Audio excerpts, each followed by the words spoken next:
VCY America presents Crosstalk, a nationwide call-in program discussing issues that have an effect on our families, our communities, our churches, our nation, and our world. Crosstalk, an opportunity for you to voice your concerns for biblical principles. And now live by satellite and around the world on the internet at vcyamerica.org. Here is today's Crosstalk. And friends, thank you for joining us on Crosstalk here on VCY America. Samuel Adams was a statesman and one of the founding fathers, and he stated this: "Let each citizen remember at the moment that he is offering his vote that he is not making a present or a compliment to please an individual, or at least that he ought not so to do, but that he is executing one of the most solemn trusts in human society for which he is accountable to God and his country." I want to repeat those last words, that he is accountable to God and his country. Indeed, the matter of casting a vote is a critical matter, ladies and gentlemen, and it's my belief that one's vote is also a matter of stewardship. Yet there are those who elect not to vote and have the attitude of que sera, sera, whatever will be, will be.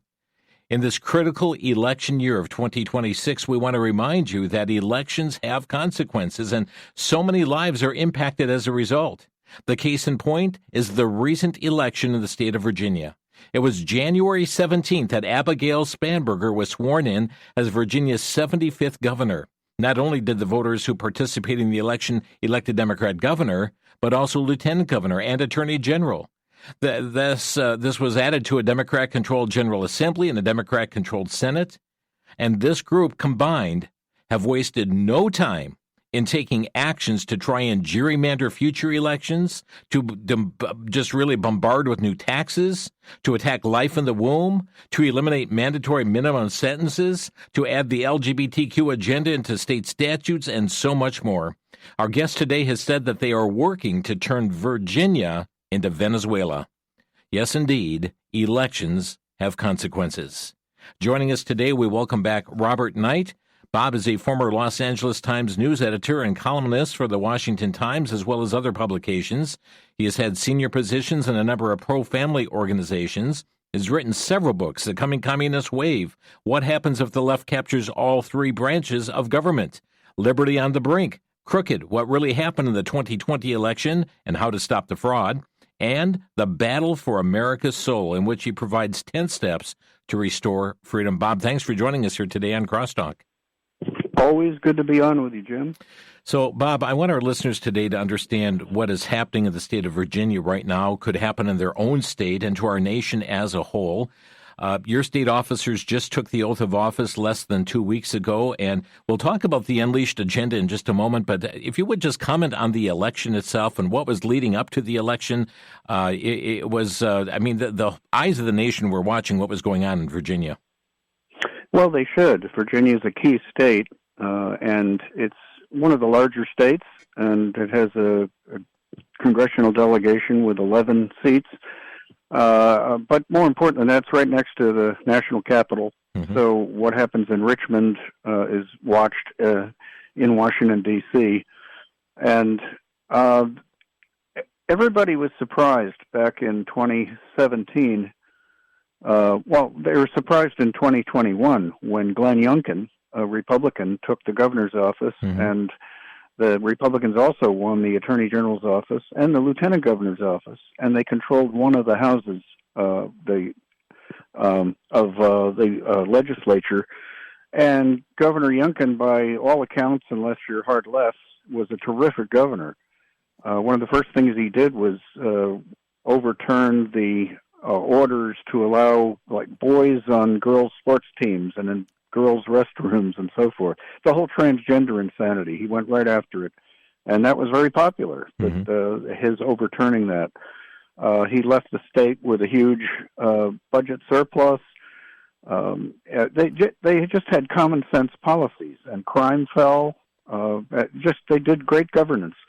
But let's ratchet forward to November 2025, and at that time, people were being whipped up against President Trump, mm-hmm. and of course, Trump makes his own waves with lots of things he says. Few people are indifferent about President Trump, And Virginia Democrats parlayed that into a total sweep of the election. And, you mentioned my earlier book, Crooked, and also what the one that had the subtitle, What Would Happen If all three branches of government. All three branches of government. Yep. Guess what? That's how it looks in Virginia now. So we're going to find out.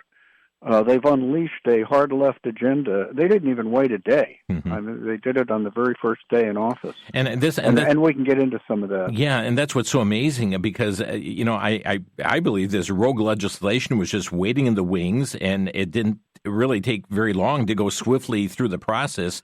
I guess there's one piece of good news we're going to start with is that there was an attempt within the first 10 days to really gerrymander elections, redraw the congressional lines and so forth, trying to do this prior to the 2026 election. But, Bob, that was just rebuffed by a state court earlier this week. But tell us, what were they trying to do? Well, the voters of Virginia approved an independent commission to establish congressional districts. And the Democrats decided, no, we've got 6 seats, and the Republicans have 5. We want to redistrict so we can have all but 1 seat. And this is part of the wrestling going on all over the country about redistricting. It started in Texas and went to California. It's gone to other states.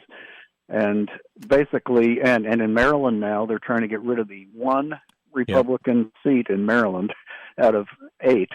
It's on the Eastern Shore, and it's held by Andy Harris, who is the chairman of the Freedom Caucus. So they'd like to get rid of him for a couple reasons. The R behind his name and the fact that he's a conservative leader. The way they can do that is bring more liberal neighborhoods into his district. That's what they did with Western Maryland, which is very conservative and now has no voice anymore because they did this little finger of a district down into Montgomery County, which is a far left county in the Washington area. I mean, they're very ruthless about how they gerrymander. But this judge said, hey, you've broken the rules you set up with this independent commission. So right now, he struck it down, said you can't do this. And the Democrats, of course, are appealing it. We'll have to see where that goes. But it appears as far as November 26th that map is going to stay the same? I think so. I don't see how they could pull a rabbit out of a hat and get this all done so fast that it would affect this congressional election coming up. But, Bob, when you look at a map and you ask, for the red-blue map coming up with the state of Virginia, the number of counties are overwhelmingly red. Yeah, most of the state is very conservative, but you look at the urban areas and especially the counties near Washington, D.C., Fairfax and Loudoun and Prince William, they are solidly blue, which means they're dominated by the Democrats, and that swings the whole state. You have to have a huge vote in all the other counties to offset what happens there. It's similar to New York State, where the city of New York is an outlier compared to the rest of the state. If you painted it in colors, most of it would be red, except for maybe urban areas like Buffalo. But even that area around Buffalo is Republican. It's conservative. But other states are like this too. Chicago and Illinois. This is where the Democrats have one-party rule. Yeah, Chicago and Illinois, Milwaukee, Madison here for the state of Wisconsin. Look at the Twin Cities in Minnesota, and on it goes. But so they've been turned back by the courts as of this point, and time will tell if they're going to gain traction on this for the future. But even with this aside, Bob, the agenda greatly impacts the matter of election integrity. For instance, I understand legislation was introduced that actually prohibits ballots from being counted by hand? Yeah, any ballot that was originally counted by a machine in an election won't be counted by hand. In other words, you can't do a really accurate recount. They're already putting that off limits. They also have another bill that allows counting absentee ballots up to 3 days after an election. My. And that, and then they have another that it gives local jurisdictions the right to run ranked choice voting, which is really a racket. It just really messes up the election. And Democrats somehow, in fact, left-wing Democrats benefit from it. And then they have a constitutional amendment in place, or not in place, in play, that would restore voting rights to felons. But there's a lot more to it. But yeah. I think the most shocking bill they've introduced, given the fraud going on in Minnesota, billions of dollars in welfare fraud from federal dollars being put into fake daycare centers and through nonprofit organizations. They have a bill that will prohibit state agencies in Virginia that hand out any federal funds from requiring nonprofits to, quote, determine, verify, or otherwise require proof of eligibility of any applicant for such benefits. Now, as I said in my column, this is fraud facilitation. Right. There's only one reason not to require proof of eligibility, and that's to make it easier to steal. It's just like denying voter ID. There's only one reason not to have voter ID, and that's to make it easier to commit vote fraud. Yeah. I mean, this whole matter here, as you just talked about the nonprofits, that's a breeding ground for fraud to take place. And it's like putting your arms out. Come on, and we see so many of these straw nonprofits that have been set up, like in the Twin Cities and California and Ohio and other places as well. The next state that's going to make news is the state of Maine. Yes. The Justice Department is sending investigators up to Maine because they found that the welfare recipients up there in certain programs went from a couple $1 million 2 years ago to now $102 million. My. And they've set up all these nonprofits that are handling Social Security claims, Medicaid claims, and who knows what else. And I have to say this, there's a large Somali community in Lewiston, Maine, that's grown bigger and bigger and is starting to throw its weight around the way it did in Minnesota, mm-hmm. and the way they're doing in Dearborn, not so much Somalis as Arab Muslims.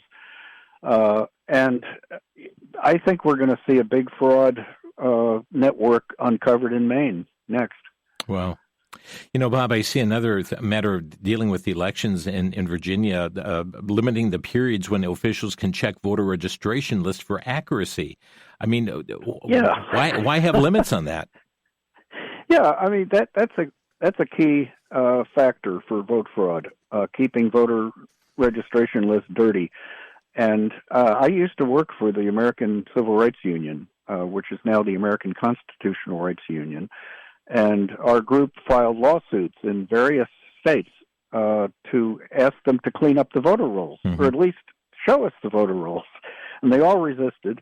I remember Pennsylvania in particular. We asked for voter rolls in Pennsylvania in several counties, Philadelphia, and Allegheny County, which is the other end of the state with Pittsburgh. And they all resisted. But when we finally got a hold of them, we looked at them, and there are hundreds of people who were at least 150 years old on these voter rolls. My.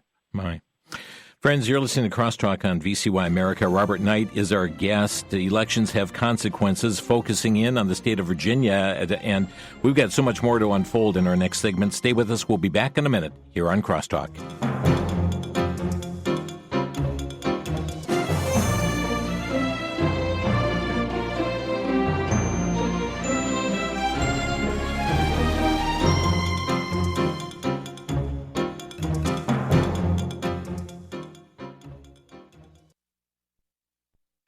Back to Genesis with Dr. John Morris, geologist with the Institute for Creation Research.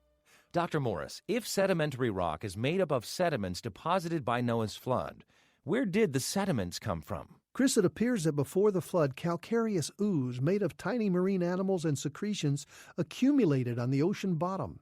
Scooped up by the flood, they became today's limestone deposits. It also appears that the sandstone deposits came from created granitic rock, which eroded to yield the sand that are modern-day sandstones. Also, during the flood, intense volcanism occurred as the fountains of the Great Deep broke open, depositing huge quantities of volcanic ash. This became intermingled with other flood sediments to form a variety of rock types.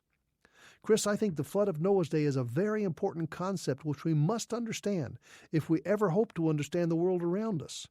Let's develop a Back to Genesis way of thinking. Thanks for tuning in to Back to Genesis.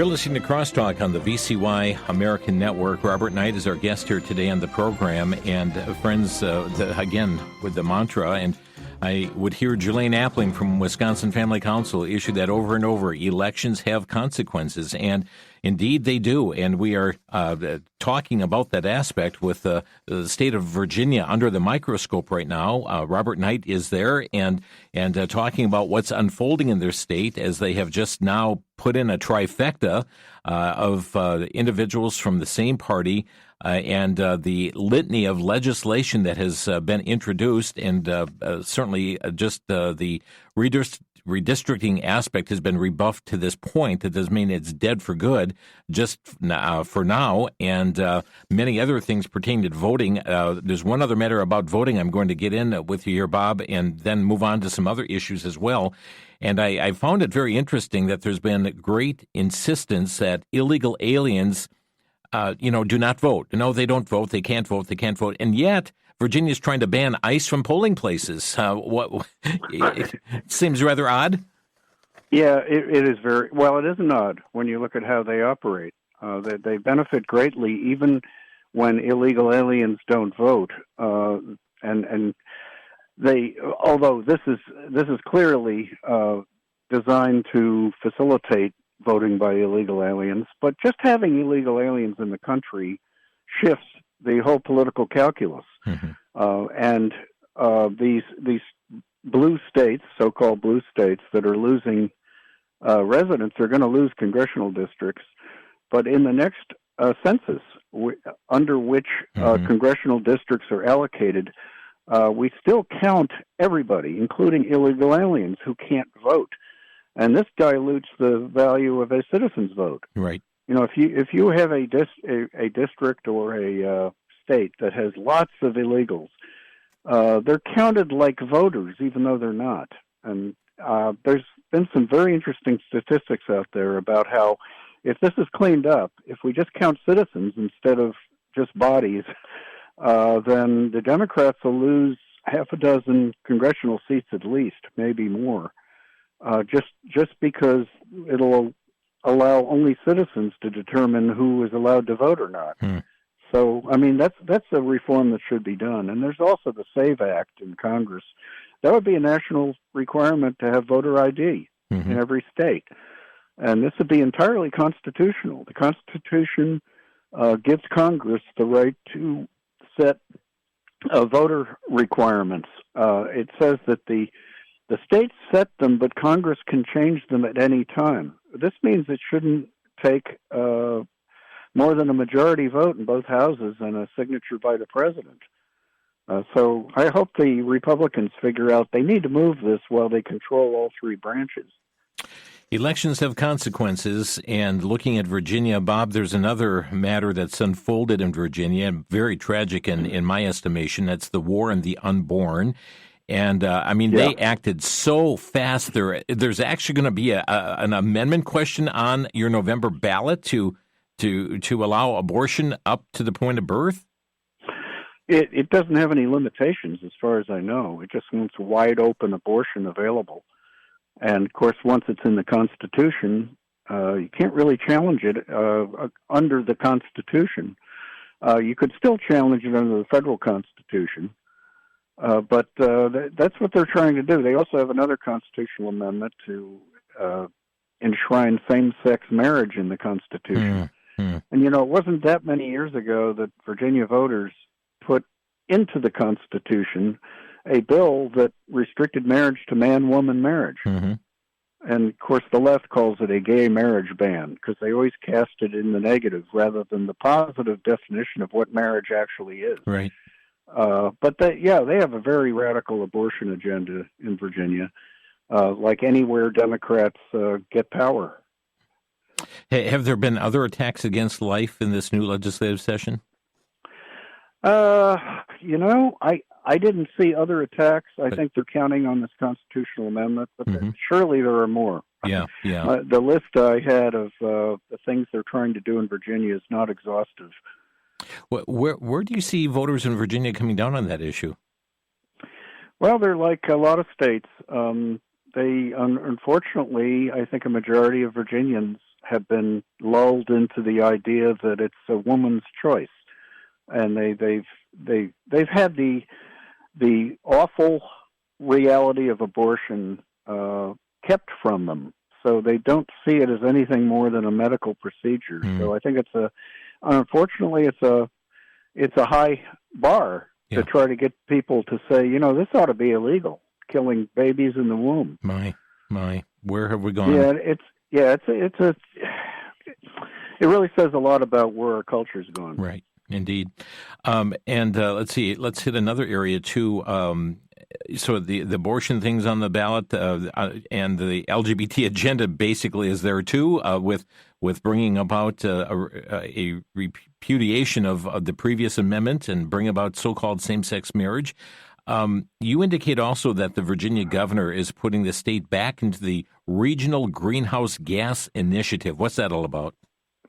Well, that's an extreme green initiative based in an organization in New York that takes money from states, and it requires the states to send taxpayer money to them, and then they buy emission credits to fund green projects.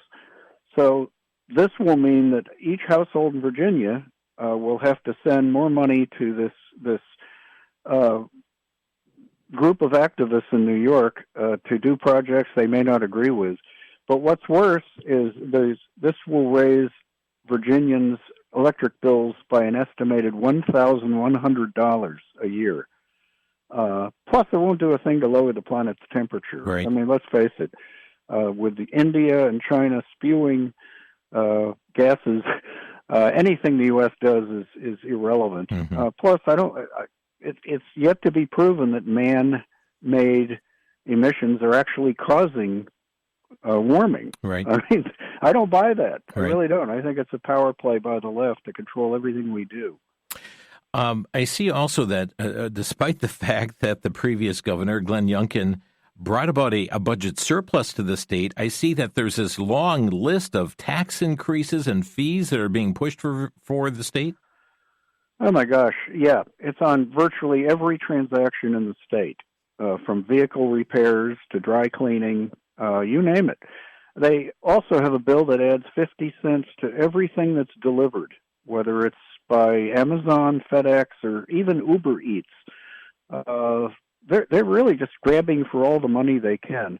Oh, by the way, you mentioned we were talking about abortion, and there is one bill that establishes a 40-foot buffer zone around abortion clinics, which means if somebody approaches a woman on her way to the abortion clinic and talks to them, they can be charged with a criminal act under this. Try that with protests in Minneapolis, huh? With ICE officers? 40-foot buffer isn't that run? a different story? Yeah. They can spit on them, do whatever they want to them, and we're supposed to say, well, it's just free speech. Mm-hmm. Right. So let's hit that tax issue then again. You said just everything of 50 cents just to everything that may be delivered to your home. And I believe I saw too, there's a long list of other taxes that will be increased in the state. Yeah, there's an 11% tax on purchases of guns and ammunition. Got a new hotel tax, adding another 10% on. Well, I'm not sure what the hotel tax adds, but there's a 10% tax on parking lots, most that are in certain local areas, including Northern Virginia. So, I mean, well, it kind of serves Northern Virginia right for voting in the Democrats. But I happen to live in Northern Virginia, so I'm not crazy about it. Yeah. And they're also talking about an increased income tax as well. I mean, they're just tax crazy. And there's been a surplus. Yep, $2.7 billion surplus. Governor Youngkin left them, and $4.7 billion in the rainy day fund. That's for emergencies. But it doesn't seem to matter. They say, we need higher taxes because we want to spend more for our Free Stuff Army. You know, the Free Stuff Army, and I see also that there had been efforts to double the pay of legislators. Yeah. Talk about a shot in the teeth. All these taxes are going to make life much harder for middle class and working class families because they hit them, in all the things they have to buy. And Meanwhile, they've got 150% increase in their salaries in the works. So they're saying, look, we're going to feather our own nests while we grab more money from you. You know, elections have consequences. Yeah. Yeah. And friends, and that's what we want you to understand today is and Bob, again, it just blows my mind. We are less than 2 weeks into this new session with a new governor in the state of Virginia, and all of this unfolding within these 2 weeks. Yeah. Oh, she came right out of the box. And she signed 10 executive orders. And you know, they're all very liberal. They all push everything toward the left. And they're gonna get rid of Columbus Day, of course, and replace it with Indigenous Peoples Day as an official state holiday. But here's the one that should really get more publicity. HB 863. It abolishes mandatory minimum sentences for manslaughter, rape, sexual assault, and distributing child pornography. Oh, my. Yeah. So they're going to reduce penalties for all these felons who are doing terrible crimes in the state of Virginia. Now, why would they do that? Why would they make it easier to commit crimes? Read that list again, Bob, because some didn't have their ears perked up. What are they reducing minimum sentences on? Okay, the minimum sentence for most of these felonies was 5 years. So they decided to get rid of it entirely for manslaughter, rape, sexual assault, and distributing child pornography. Wow. Now, who does that benefit? Yeah. You know, are they going to get a lot of votes from the child molester lobby? I mean, what are Democrats thinking? Mm-hmm. I don't know. I just know that well, you know, they seem intent on causing as much chaos as possible. Now, I see that Virginia also elected the first Muslim woman in America elected to a statewide office. And, Bob, I see she took her oath of office on the Quran? On the Quran, yep. And if you don't think that makes a difference, you haven't been paying attention. The Zohran Mamdani, the first Islamic/socialist mayor of New York City, put his hand on a Quran. In fact, he had 2 Qurans when he was sworn in earlier this month, and one of them came from a time when the Ottoman Empire was in place, and the Ottoman Empire was famous for being very oppressive against non-believers, all of them identified as infidels. So, I mean, Christians really have to understand we're under assault by kind of a green-red axis. And by that I mean an Islamic/communist effort to overthrow America and our basic institutions. And they're trying to do it through the election system. Friends, we're up against a break. Would you have handy a sheet of paper, a pen or pencil? I'm going to be providing you an email address because Bob puts out weekly columns, and I'd encourage you to be on his list. He's got a stem winder of one coming up this next week. You can be a recipient of that and stay abreast of items Bob is working on. But we'll tell you more about that after the break. This is Crosstalk on VCY America.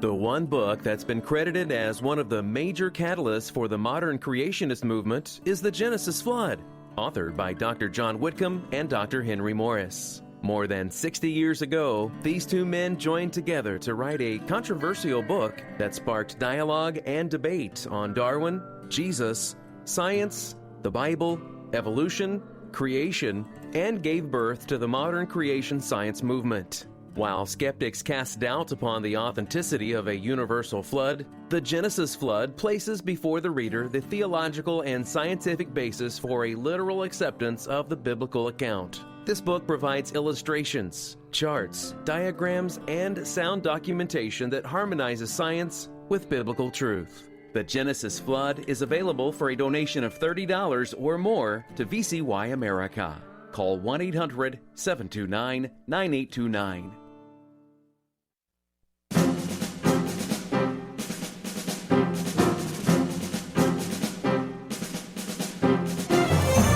You're listening to Crosstalk on VCY America. Robert Knight is our guest today here on the broadcast, and Bob, what alerted me to even interview you on this matter today is because of receiving your column, and you write a column every single week, and you're making this available to our Crosstalk listeners. Yeah, I do. You just have to send me an email directly to robertknight4, that's the number 4, robertknight4@gmail.com. And after I do your program, every time, Jim, I get many people signing up for the free column. There's no charge. I just send one column a week. That's it. Yep, no spam. You get it Monday morning. Yeah, no spam or other things going on. Yeah. So, friends, again, all you write down this email address. It's Robert Knight, and it's with a K, Knight, Robert Knight, then the number 4, robertknight4@gmail.com. And in the subject line, just put "sign me up," and that's all you got to do. You don't have to put a name and address. You don't have to do all those things. Just robertknight4@gmail.com, and just put in the subject line "sign me up." And if you want to put a note, thanks for what you share on Crosstalk, or you have that opportunity to do that as well. But to receive that email weekly, and Bob, just give us a little bit of insight. What are you working on for this coming week? Well, everything's blowing up in Minnesota right now, Jim, as you know, and it has national implications because I honestly believe if that ICE has probably done some things that they regret at this point. On the other hand, enforcing the law can't be abandoned. And if they stop doing that in Minnesota, which I don't think they will do, I think they'll do it on a less confrontational level, right? That could lead to peace. But I see people out there, including Democratic leaders, pouring gas on the fire. People like Barack Obama, our former president, talking about the administration threatening the very freedoms we have and so forth. They're trying to stir the pot. They're trying to create more violence, I think. Yeah, but he was doing the same thing. I mean, his Department of Homeland Security and apprehending those here illegally and sending them back as well. Yeah, it was okay when he was doing it, but not when President Trump is doing it. Right. No, yeah. I know. Well, Minnesota's a special case because they've uncovered billions of dollars in fraud. Right. Mostly in the Somali community, not exclusively, but mostly. And some of it is just so it's breathtaking, the amount of fraud. Yeah. All these fake daycare centers, Medicaid fraud, autistic care fraud. Just they're abusing all these programs. Transportation and they've gotten fraud. away with it because of Minnesota Nice, supposedly, which means you never question anything that's supposed to help people. But I think we ought to rename the mindset in Minnesota Vice. Well, and Bob, you see, that's what they're trying to do to Virginia as well now. Nonprofits, no accountability, just go ahead and apply, but, for funds and resources, et cetera. And again, friends, let me give you that email address again. It's Robert Knight, Knight, Robert Knight, the number 4 @gmail.com. And just put in the subject line, "sign me up," and you can receive his upcoming column dealing with what's going on in Minnesota. But also, even if you go to a website now, you can see this week's column. His website is roberthknight.com, roberthknight.com. You'll find this week's article right there. If you click on store, friends, you'll find information about his book, The Battle for America's Soul. He was with us several months ago interviewing on that particular book. He's got that 15% off on his site. And I see even the book, The Coming Communist Wave, what happens, when all three branches of government, what happens if the left captures all three branches of government is the subtitle of that. And, Bob, you've got that 70% off on your site right now. Yeah, because I hope people get it because it's still relevant today. And but I think the book that I hope people will order is Crooked: What Really Happened in 2020 and Why and How to Stop Vote Fraud, because it gathers all in one place, all the evidence, all documented, that if you read it and give it a fair assessment, you're going to know that the 2020 election was just not on the up and up. Yeah. It's just there's no way it was a fair election.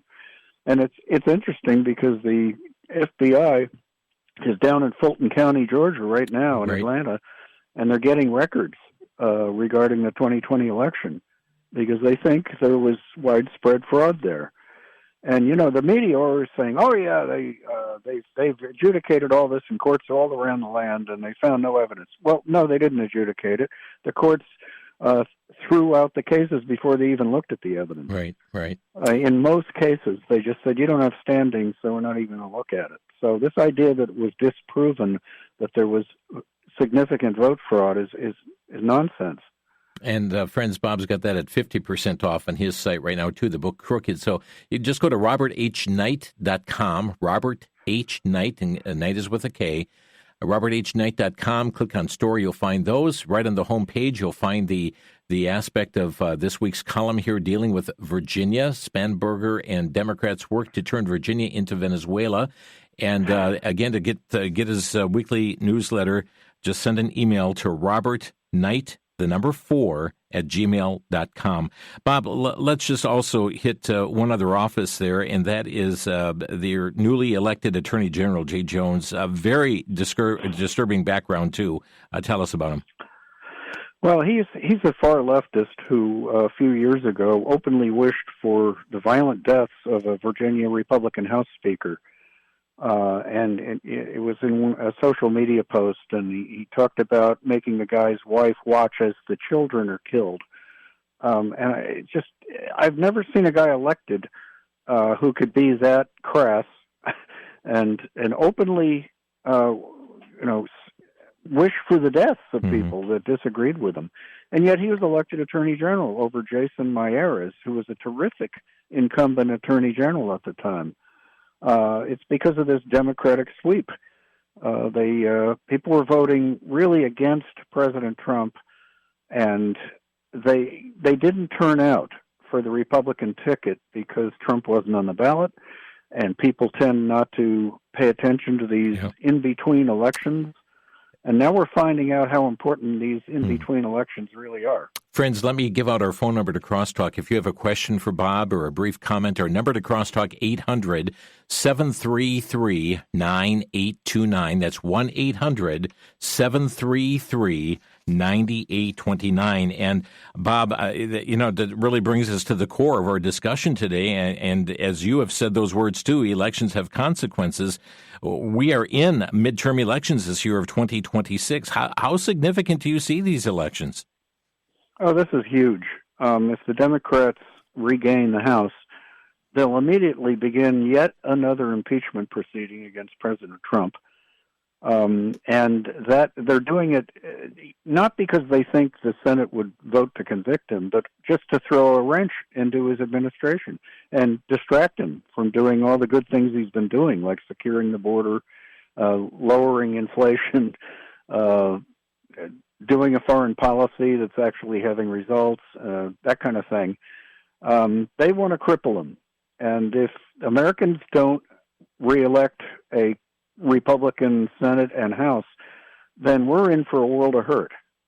And I don't usually, I don't like sounding partisan, but the Democrats have gone so far left that they're an unrecognizable party now. They're no longer liberal. They are hard left. The Progressive Caucus, which has nearly 100 members, and they're all Democrats in Congress, constitutes 45% of Democrats in Congress, and they are pretty much communist.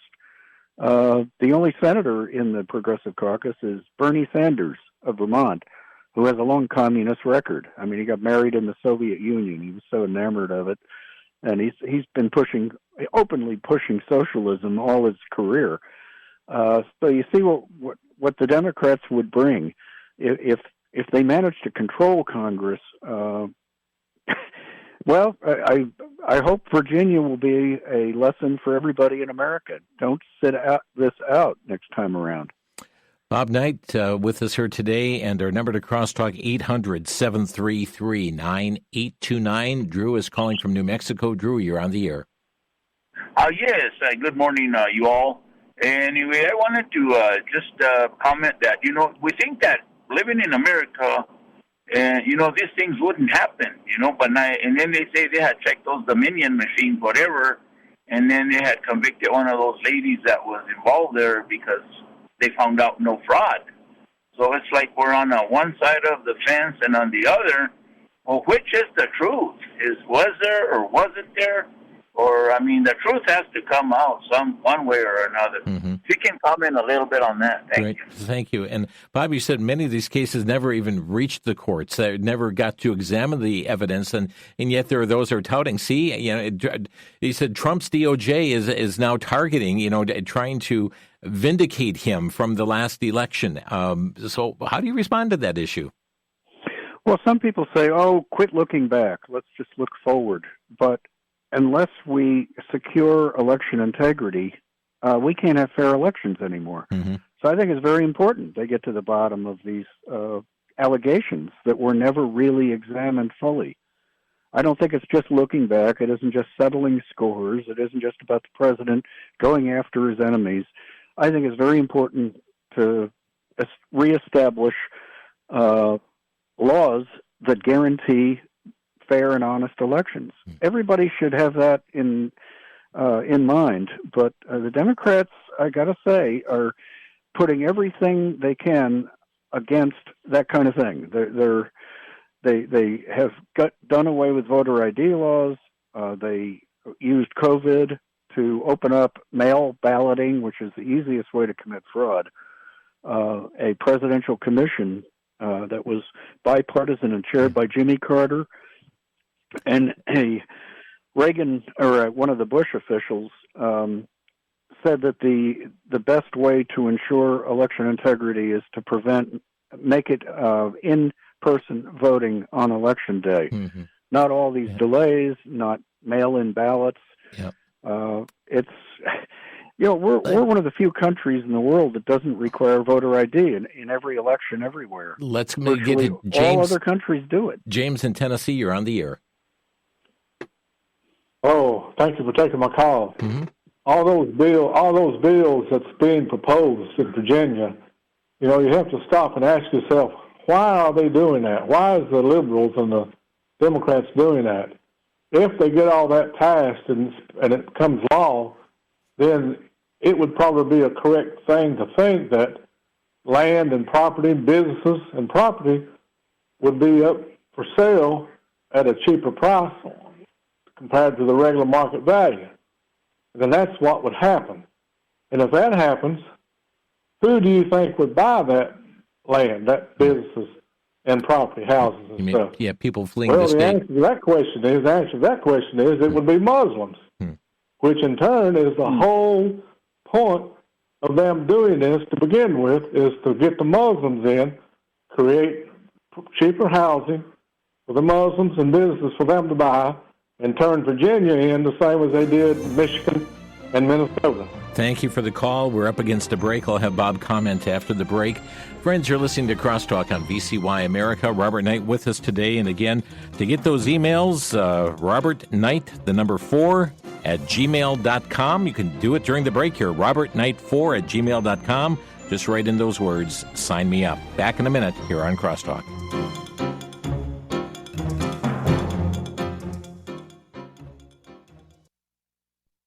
For the Worldview Report, I'm Brennan House. Our website's worldviewtube.com. The nation is reeling after an ICU nurse was shot on video combating with ICE. Now, this is an emotional issue, no doubt, and tragic. But here I am to tell you, my friends, let's pull back multiple feet, 30,000-foot view. We have many countries, Mexico, Iran, and China, working to increase the chaos in the streets. We apparently have people inside state governments feeding information about the whereabouts of federal ICE officers. So, my friends, understand this is more than just an emotional issue, as many are now looking at it as a tragic and emotional issue. This is a civil war. We are in a form of civil war, but we're also in a form of war nation state to nation state, as enemies foreign and domestic are trying to weaponize our immigration system, castigate any political opposition as dangerous terrorist Nazis to be dealt with. So, my friends, it's a spiritual battle. It's a worldview battle. Don't let emotion trip you up. I'm Brennan House.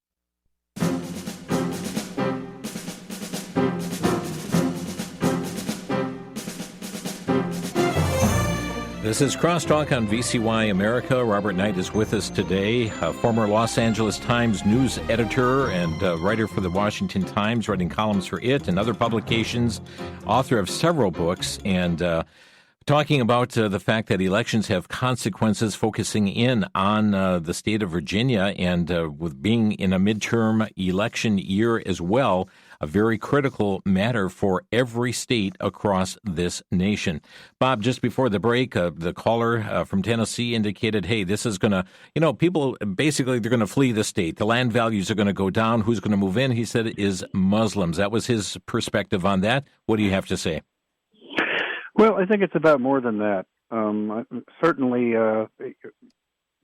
Democrats want to retain power. I think that's more what it's about. One of their big constituencies is Muslims. There are some Republican Muslims, but they're, in terms of numbers, they are counting on Muslims to be a growing sector of the Democratic Party at the expense of Christians. Let's face it. They have different values. Sometimes Christians and Muslims work together. I remember in Montgomery County, Maryland, I was part of a group of pro-family activists trying to turn back a really weird sexual agenda in the schools, and there were Muslim imams that joined us and made their voices heard. So there are some points of agreement, but I think it's really about establishing total power of the state and trying to establish one-party politics somewhere. Mm-hmm. If you look at California, you see what happens with one-party politics. Gasoline is still over $4 a gallon in California. There are so many regulations, so many taxes. Minneapolis is just corrupt right to its ears, and it's a one-party system. Now we have New York City. It's a one-party city, and now we have a functional communist as mayor. And he's already talking about seizing wealth from rich people. Mm-hmm. It's part of that class warfare. And that's proposed for Virginia as well. To tax those who have higher amounts of income at higher rates. Added tax to that as well. We just lost our next caller here. Our number 800-733-9829. So you're saying it's about that lust for what, ultimate control and authority? Yeah, I think it is. Mm-hmm. I think Democrats are driven by a need to have control, and they honestly believe that the government should be the ultimate authority, not God, but the government.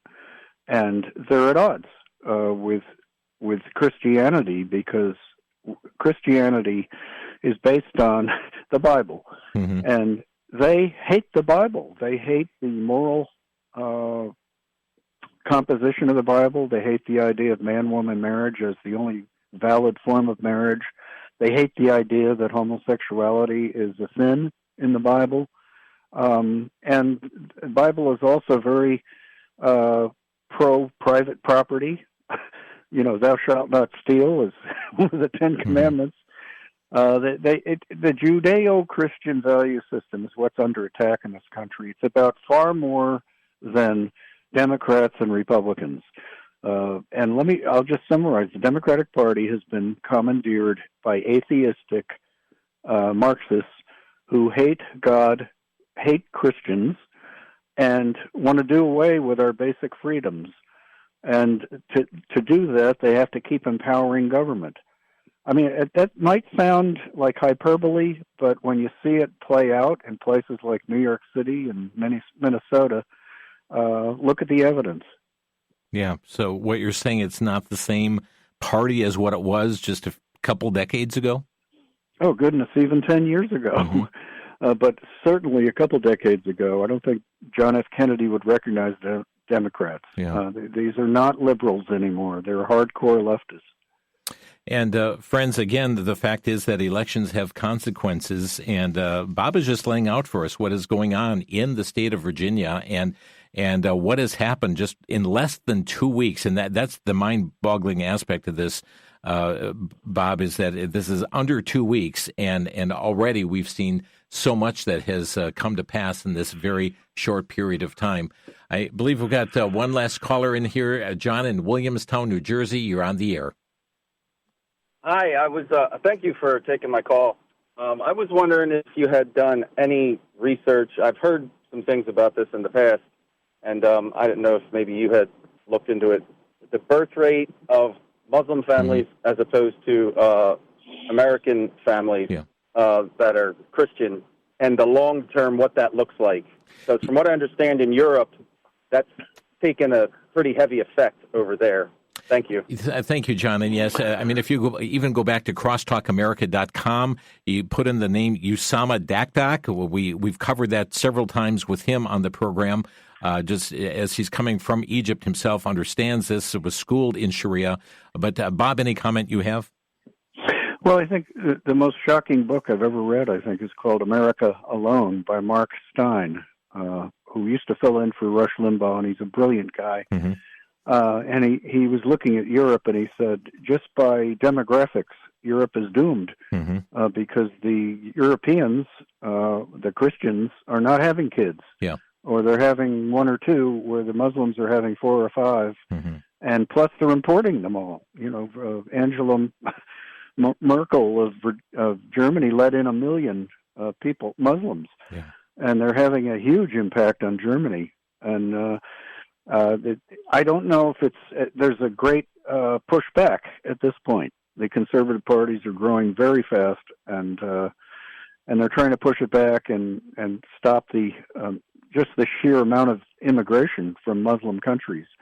But in the United States, you know, the Democrats are trying to import as many Muslims as they can, and not just Muslims, just people who have a whole different value system. A lot of them are come from countries that don't share our constitutional love of freedom and understand limited government. They're used to having caudillos, you know, the dictator, right. And so they don't understand our system of shared power, constitutional limits on power, and that doesn't bode well. And we're going to have to leave it there here today, Bob. Thanks so much for being with us. Thanks for having me, Jim. Yeah, Bob Knight with us here today. Friends, again, if you'd like to get his weekly emails, all you have to do is send an email to robertknight, 4, at gmail.com, robertknight4 at gmail.com. Just put sign me up in the subject box, and his website, roberthknight.com. Elections indeed do have consequences. Friends, thanks for joining us today on Crosstalk. You've been listening to Crosstalk via satellite and the internet from VCY America. Views expressed may or may not be those of this station. For a CD of today's program, send a donation of $6 or more to VCY Tape Ministry, 3434 West Kilbourne Avenue, Milwaukee, Wisconsin, 53208, or download by RSS or podcast from crosstalkamerica.com. And join us again for Crosstalk.